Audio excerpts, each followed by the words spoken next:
Hola amigos de YouTube, hoy hablaremos de una costumbre muy interesante, que se realizaba antiguamente en Babilonia, la India y Oriente Próximo. Esta es la prostitución sagrada.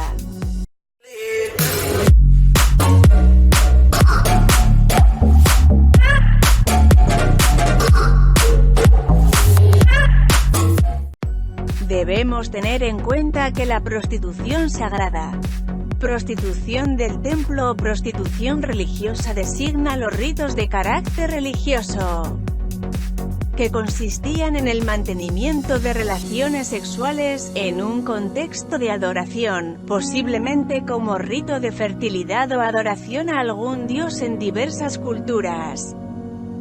Heródoto, en el siglo V a.C., describe así la prostitución sagrada realizada en Babilonia en honor de Ishtar, a la que el cronista identifica como Afrodita. La más vil de las costumbres de los babilónicos es la que compete a cada mujer de su tierra a sentarse en el templo de Afrodita y yacer con algún desconocido al menos una vez en la vida. Muchas mujeres ricas y orgullosas que detestan entremezclarse con el resto, llegan al templo en carruajes cubiertos y tirados por varios caballos y se sientan rodeadas de un séquito de sirvientes. Sin embargo, la mayoría de ellas se sientan en el solar sagrado de Afrodita con coronas de cuerda en la cabeza. Grandes multitudes de mujeres van y vienen, y filas marcadas por líneas corren en todas direcciones entre el gentío, por las cuales los hombres circulan y eligen. Una vez una mujer ha ocupado su lugar allí, no se marcha a casa hasta que algún visitante ha arrojado monedas sobre su regazo y yacido con ella fuera del templo, pero al entregarle su dinero debe decir "te invito en nombre de Millita". La suma de dinero no tiene importancia, pues la mujer jamás se niega. Hacerlo sería pecado, ya que el dinero queda consagrado de esta manera. Por ello, la mujer sigue al primer hombre que paga y no rechaza a nadie. Después de haber tenido sexo, quedando libre de su sagrada labor para con la diosa, la mujer vuelve a su casa, y tras ello no habrá soborno que vuelva a atraerla.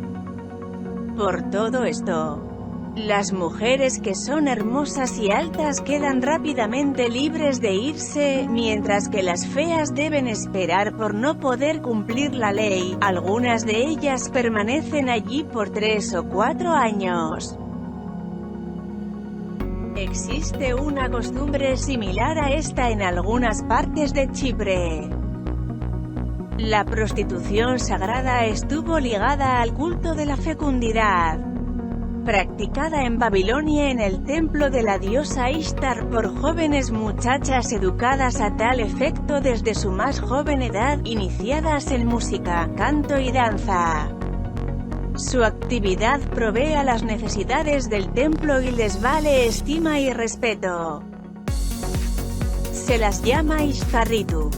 En la epopeya de Gilgamesh, la más antigua epopeya de la literatura mundial, Enkidu, quien al principio es una especie de animal que come hierbas y bebe en un abrevadero con las bestias, se transforma en un ser humano gracias a una prostituta consagrada durante 6 días y 7 noches. Se ve despojado de su animalidad y renace como un ser humano gracias a una representante de la diosa madre.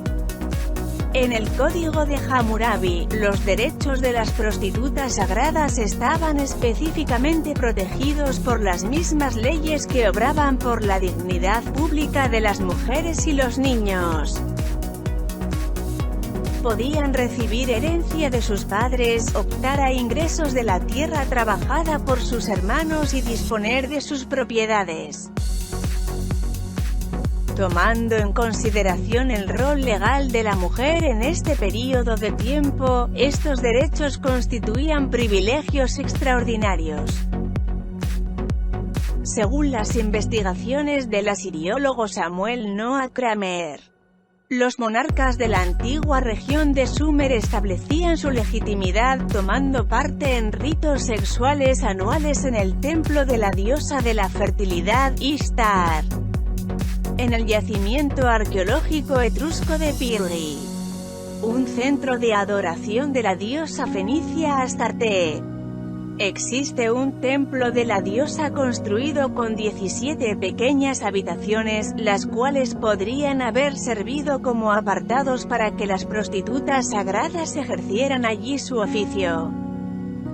Esta configuración recuerda a otra encontrada en el yacimiento babilónico de Dura Europos, en un templo de su diosa equivalente a Targatis, que contaba con una docena de habitaciones con banquetas. Los hititas practicaban la prostitución sagrada como parte del culto de varias deidades desconocidas, entre las que se incluían un par de dioses en parejas, un dios taurino y una diosa leona. Con el paso del tiempo, la diosa madre asumió estos roles como símbolo de la fertilidad y el nacimiento humano. Pero la prostitución sagrada es también conocida en otros lugares, como Corinto, en el templo de Afrodita, y Jerusalén, donde fue abolida hacia el 640 a.C. por el rey Josías, quien impuso al mismo tiempo el monoteísmo. Se la encuentra también en el sur de la India, donde, desde el siglo VII de nuestra era hasta la ocupación inglesa, las danzas y el sexo son asociados a ciertos dioses. Como en Babilonia, los templos hindúes tienen a su servicio a bailarinas y a devadasi, es decir, siervas de Dios de costumbres muy libres. Mientras que algunas religiones se adaptan a la prostitución, no sucede lo mismo con otras religiones monoteístas como la israelita. No habrá prostitución sagrada entre las hijas de Israel, ni prostituto sacro entre los hijos de Israel, escrito en Deuteronomio 23,18. Los evangelios subrayan no obstante la compasión de Cristo por las prostitutas despreciadas por los fariseos. Un fariseo invitó a Jesús a comer con él. Él entró en la casa del fariseo y se sentó a la mesa. Apareció una mujer de la ciudad que era pecadora. Ella se había enterado de que él estaría en la mesa en la casa del fariseo, trayendo un frasco de perfume de alabastro y colocándose detrás. Llorando, a los pies de Jesús, se puso a bañar sus pies con lágrimas, los secó con sus cabellos, los cubrió con besos y derramó sobre ellos el perfume. Lucas 7:36.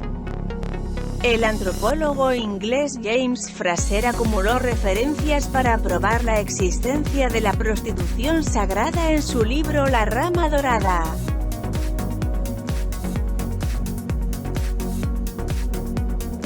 Fraser y Henríquez distinguieron dos formas de ritos sexuales. El de las mujeres no casadas, en el que la novia sería públicamente desflorada, y el vitalicio, es decir, hasta la muerte. Investigaciones recientes por parte de Arnaud, Asante y Budin especulan con que la prostitución sagrada de Oriente Próximo podría no haber existido más que como calumnias denigratorias hacia sus pueblos.